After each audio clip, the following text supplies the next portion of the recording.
Aston Martin were the story of the early season, as Fernando Alonso showed that insane performance leaps were possible, with 5 podiums in the first 6 races. He made it 6 in the first 8 as well before things started going downhill for the team. Fernando hasn't been on the podium for 4 races now, and Lance Stroll has struggled to pick up more than a handful of points in that time. This isn't just an issue of the car not matching the track anymore. Aston Martin are losing out to the teams around them in the development race. But why is that happening? Fernando Alonso has one theory, but his team boss Mike Krack thinks there are other issues in play. Stick with us as we delve into what is going wrong at Aston Martin. Let's start off by investigating Aston Martin's World Championship winning driver's claim. Fernando Alonso has reverted to the mid-noughties powerhouse that I grew up watching on TV. His performances in the AMR23 have been outstanding and have been putting his teammate to shame. The Spaniard is beating Lance Stroll 10-2 in qualifying, 11-1 in finishing positions, and 149-47 Drivers' Championship points. In percentage terms, that point difference is the biggest in the top 6 teams. The bottom 4 have so few points that it skews that data horribly.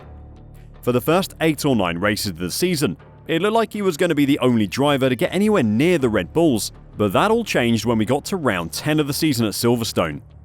When the paddock came to England, Pirelli changed the construction of its tyres.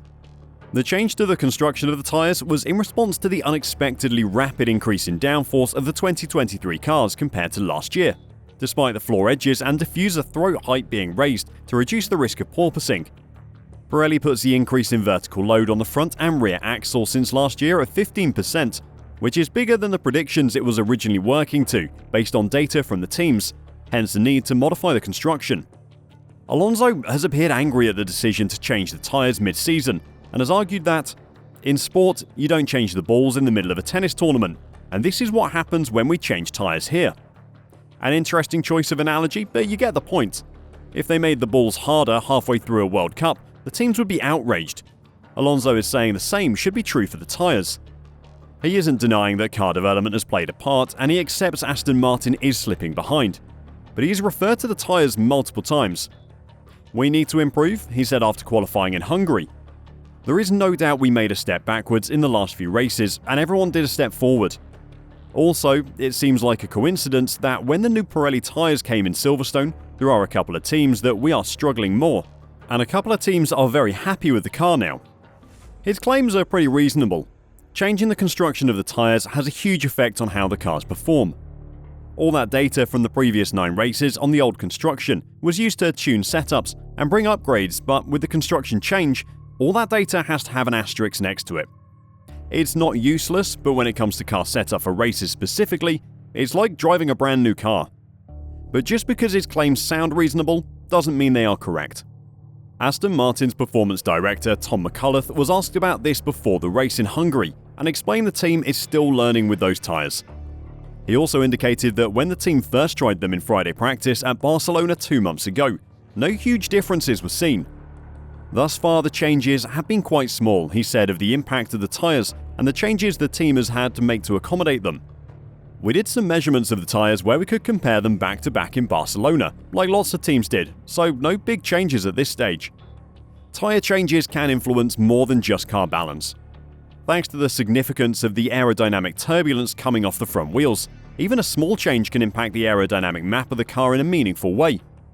What's more, a change in tyre shape can affect ride heights, or require big changes in the camber or associated suspension settings, given how essential the tyre contact patch is.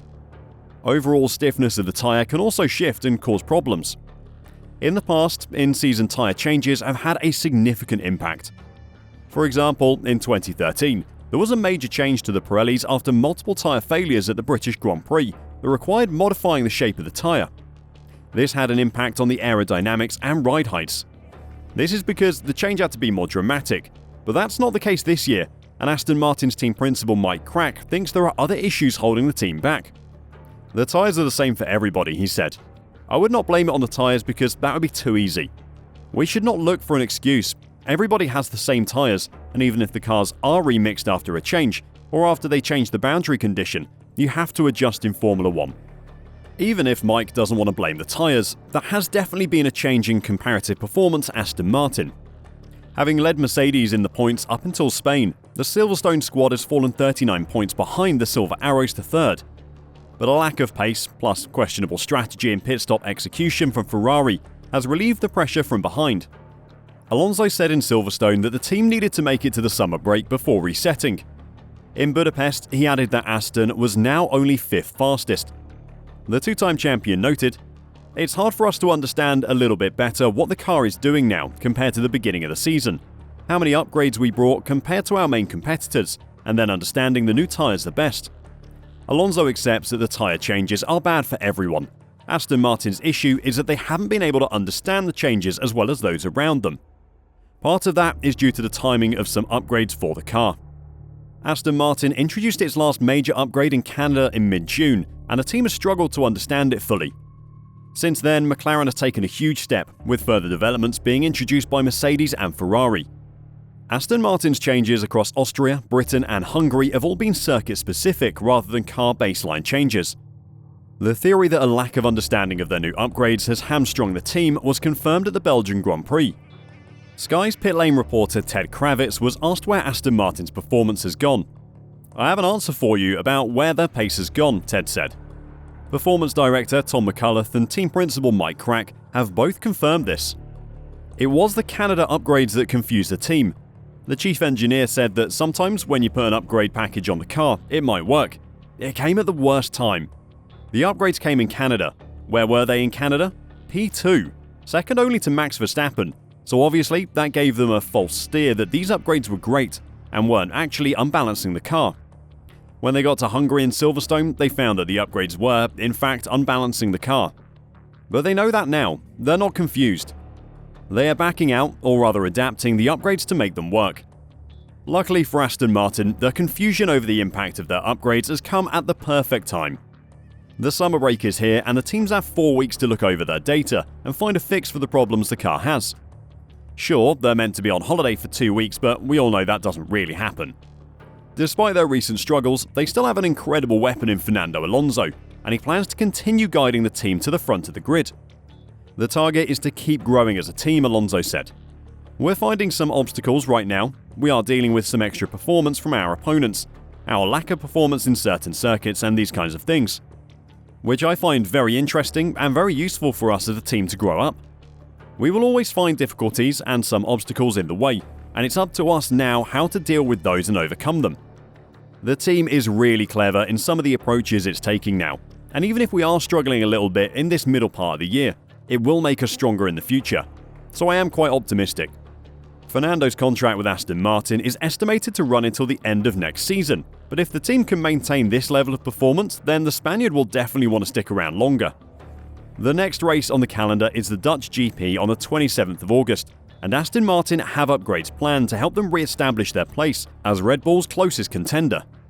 While some of Aston Martin's rivals are switching focus to their 2024 cars, Mike Krack says his team will continue to push on with its current challenger. "We're not switching off the tap," he said about development. "It's full on." Do you think Aston Martin are still the most likely team to take a race win off Red Bull this season? Or are their recent struggles going to hold them back? Let me know your thoughts in the comments down below, and until next time, drive safe and bye for now.